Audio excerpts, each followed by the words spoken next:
रक्त पिशाच। ये कहानी विक्की, उसके दोस्त कौशल, राजू और माया की है। चारों एक ही कंपनी में जॉब करते थे। विक्की हमेशा धनवान बनने के शॉर्टकट ढूंढता रहता था। किसी ने उसे कहा कि अगर वो किसी शैतान को वश में कर ले तो बहुत जल्दी पैसे वाला बन सकता है। इसीलिए वो हमेशा कब्रिस्तान में जाकर भूत पिशाच को वश में करने की कोशिश करता रहता था। यार, ये डफर विक्की कहाँ रह गया? मुझे लगता है कहीं लगा होगा, अपने कहीं भूत पिशाच की खोज में। अरे वो देखो, ये विक्की के कमरे में से कितनी रोशनी आ रही है।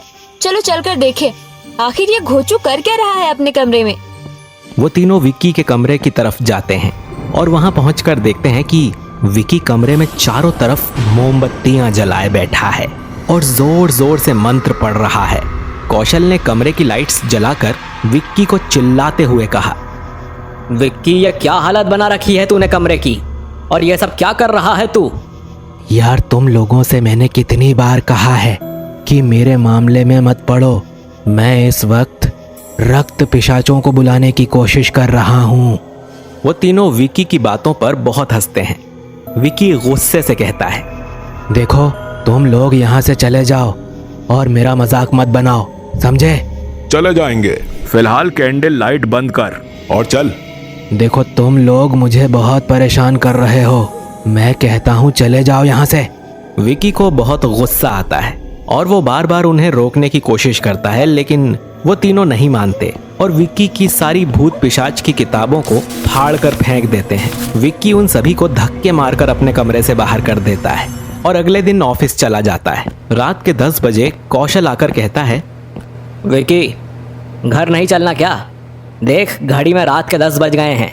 देखो कौशल, मुझे तुम लोगों से कोई बात नहीं करनी है, चले जाओ यहाँ से। वो तीनों भी गुस्से में वहां से निकल जाते हैं। विक्की रात तक वहीं बैठा रहा और अपने गुस्से की आग में जलता रहा।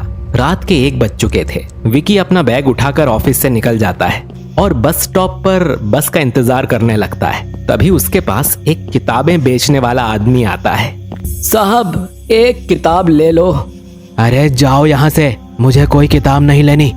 साहब, एक बार देखिए तो सही, ये कोई मामूली किताब नहीं है। इस किताब में वो सारे जवाब हैं जिनकी तलाश में आप आज तक भटकते रहे। उस किताब वाले की बात सुनकर विक्की हैरान सा रह गया और उस किताब वाले ने एक किताब विक्की के हाथ में रख दी और वो वहां से चला गया। विक्की ने जैसे ही उस किताब के टाइटल को देखा तो उसके चेहरे का रंग उड़ चुका था। उस किताब का टाइटल था रक्त पिशाच। विक्की ने जैसे ही पहले पन्ने को खोला तो उस पर साफ साफ शब्दों में लिखा था, रक्त पिशाच तुम्हारी हर इच्छा पूरी करेगा अगर उसे खून की बलि दी जाए, लेकिन अगर तुम्हारी इच्छा पूरी होने के बाद उसकी प्यास न बुझाई गई तो अपनी जान देकर उसकी कीमत चुकानी होगी। इस किताब के एक पन्ने पर रक्त पिशाच को बुलाने का जिक्र था। अब विक्की का मन नहीं मान रहा था। वो किताब और इत्र लेकर एक पुराने कब्रिस्तान में निकल गया और वहां पहुंचकर वो बोला, आज मैं सबको बता दूंगा कि मैं पागल नहीं हूँ। विक्की जुनून में पागल होकर एक पुरानी कब्र पर बैठ गया और अपने चारों ओर इत्र डालकर किताब में लिखे मंत्र बोलने लगा और अपना हाथ आगे करके नींबू पर अपने खून के छींटे डालने लगा। तभी आसमान में बिजली कड़कने लगी, हवाएं तेज चलने लगी, मानो कोई शैतानी रूह उस कब्रिस्तान में आने वाली हो। और अचानक एक कब्र से एक रक्त पिशाच निकलकर बाहर आया और विक्की के पास आकर उसकी खून की बूंदें चाटने लगा और विक्की के सर पर हाथ रखकर बोला, विक्की, तूने आज मेरी प्यास बुझाई है। मांग, क्या मांगता है? मुझे दौलतमंद बनना है। तू ये सिक्का रख। जब भी जितनी भी दौलत को अपने मन में सोचेगा, पल में वो तेरे पास होगी। ये कहकर नर पिशाच उसकी कब्र में वापस लौट गया। अचानक विक्की की आंख खुल गई तो वो तो अपने बिस्तर पर ही था। दरअसल वो नर पिशाच का सपना देख रहा था। मगर ये क्या, जो सिक्का पिशाच ने उसे सपने में दिया था वो सिक्का विक्की के हाथ में था। मैं सपना देख रहा था तो ये सिक्का मेरे हाथ में कैसे आ गया? इसका मतलब मैं पिशाच के बिल्कुल करीब हूं। अब मैं इस सिक्के को आजमाऊंगा। हे पिशाच देवता, मुझे 10 लाख रुपए दो। और कुछ ही पलों में रक्त पिशाच वहां आ जाता है। तुमने पुकारा और मैं आ गया। अब मैं तुम्हारी इच्छा पूरी करूंगा और तुम्हें मेरी इच्छा पूरी करनी पड़ेगी। ये रुपए लेकर तुम अपनी पैसों की प्यास बुझाओ और मुझे खून पिलाकर मेरी प्यास बुझाओ। विकी का लालच बढ़ चुका था। उसने सोचा कि और भी कुछ मांग लिया जाए। हे पिशाच देवता, मुझे 50 तोला सोना दो।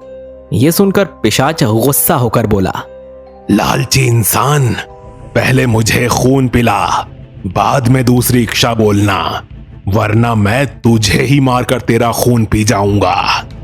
गुस्सा मत होइए देवता, मैं आपके लिए खून का इंतजाम करता हूँ। विकी लालच में अंधा होकर उस रक्त पिशाच के लिए खून लाने राजू के कमरे में जाता है और राजू से कहता है, राजू, मुझे तेरे खून की जरूरत है। व्हाट? पागल है क्या? देख, मेरे सर पर खून सवार है। वो मैंने कहा था ना कि रक्त पिशाच मुझे जरूर मिलेगा। तो फिर तू उससे लेना खून, मुझे क्यों परेशान कर रहा है? विकी ने गुस्से में आकर कहा, रक्त पिशाच हाजिर हो, तेरे लिए मैं खून लाया हूँ। उसके इतना कहते ही वो खूनी रक्त पिशाच पीछे से राजू की गर्दन को अपने मुंह से पकड़ लेता है और उसका सारा खून पी जाता है, जिससे राजू की मौत हो जाती है। अगली सुबह जब राजू की बॉडी उसके कमरे से मिलती है तो उसकी बॉडी सफेद पड़ चुकी थी। पुलिस भी हैरान थी, आखिर ये कैसे हुआ। पुलिस सबका स्टेटमेंट लेती है और चली जाती है। अब विकी रोज रात को सड़कों पर भटक भटक कर लोगों का खून उस रक्त पिशाच से करवा रहा था। एक दिन माया ने जब रात को विकी को कॉलोनी से बाहर किसी से बात करते हुए देखा तो वो हैरान रह गई। उसने विकी के पास आकर कहा, अरे विकी, यहाँ किससे बात कर रहे हो? यहाँ तो कोई नहीं है।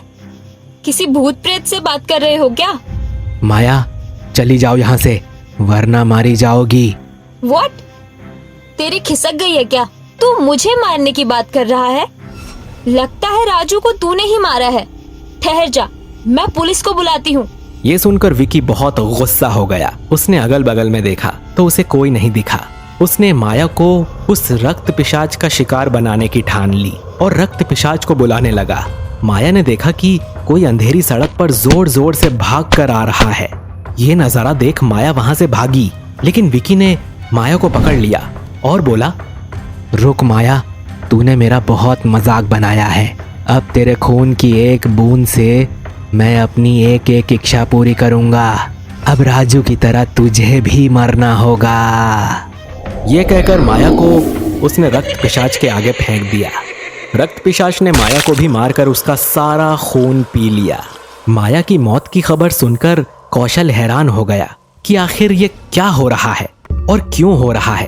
और एक दिन जब कौशल काम से लौट रहा था तो उसने विकी के कमरे से किसी की आवाज सुनी, विकी, मुझे और खून की प्यास है। मैंने तेरी इच्छा पूरी की है, तू मेरी इच्छा पूरी कर। मुझे खून चाहिए। मुझे खून चाहिए। कौशल को कुछ समझ में नहीं आ रहा था, इसीलिए वो अपने गुरुजी को फोन लगाता है। हेलो गुरुजी, प्रणाम। मैं कौशल बोल रहा हूँ गुरुजी। कौशल ने गुरुजी को विकी के बारे में सब कुछ बताया। गुरुजी ने अपनी दिव्य दृष्टि से देखा और फिर गुरुजी बोले, बेटे, विक्की रक्त पिशाच को वश में करने गया था, मगर रक्त पिशाच ने विक्की को ही अपने वश में कर लिया है। उसे रक्त पिशाच के चंगुल से बचाना होगा, वरना अनर्थ हो जाएगा। गुरुजी की बात सुनकर कौशल जान चुका था कि राजू और माया को मारने के पीछे विक्की का ही हाथ है। फिर वो विक्की के पास जाकर कहता है, विकी, मैं जान गया हूँ, माया और राजू को मारने में तुम्हारा ही हाथ था। मुझे गुरुजी ने सब बता दिया है। देख कौशल, मैं बहुत आगे निकल चुका हूँ। तू नहीं जानता, मैं कुछ भी कर सकता हूँ। कुछ ही पलों में मैं सब कुछ पा सकता हूँ। अपने दोस्त की जान लेकर पाया तो क्या पाया मेरे दोस्त, फिर भी तेरा दामन खाली है। कौशल विकी को समझाने की कोशिश करता है, मगर विकी नहीं मानता। तब कौशल गुरुजी को फोन करता है। ले, गुरुजी से बात कर। जब विकी गुरुजी से फोन पर बात करता है तब गुरुजी शिवजी का महामृत्युंजय मंत्र विकी को सुना देते हैं मंत्र कानों में पड़ते ही विकी का पिशाच के प्रति मोह भंग हो जाता है। उसे अपनी गलती का एहसास होता है। फिर वो रक्त पिशाच का दिया हुआ सिक्का हाथ में लेकर बोलता है, ये सिक्के, मेरी इच्छा पूरी कर, रक्त पिशाच नाम की बुरी बला को मुझसे दूर कर दे। तभी वो रक्त पिशाच विक्की के सामने आ जाता है। मुझे खून की प्यास है, तूने अपनी फिर से इच्छा जाहिर की है, अब मेरी इच्छा पूरी कर। मुझे छोड़ दो, मेरी जिंदगी से चले जाओ। नहीं, तू मेरी खून की प्यास बुझा। वो रक्त पिशाच विक्की की गर्दन पर अपने नाखून गड़ा देता है और उसे वो घसीटते हुए कब्रिस्तान में ले जाता है, जहां पर विक्की ने उसे बुलाया था। और वहां पर वो विक्की की खून की बलि दे देता है और वो उस किताब को अपने साथ लेकर कब्र में दफन हो जाता है। ये नज़ारा कौशल अपनी आंखों से देखकर विक्की के लालच पर अफसोस करता है और सोचता है कि लालच इच्छा को अंधा कर देती है, फिर चाहे उसे अपनी जान ही क्यों ना देनी पड़ जाए। आपको हमारा ये वीडियो पसंद आया हो तो प्लीज हमारे चैनल को सब्सक्राइब कीजिए और हाँ, वीडियो को लाइक और शेयर करना मत भूलना। धन्यवाद।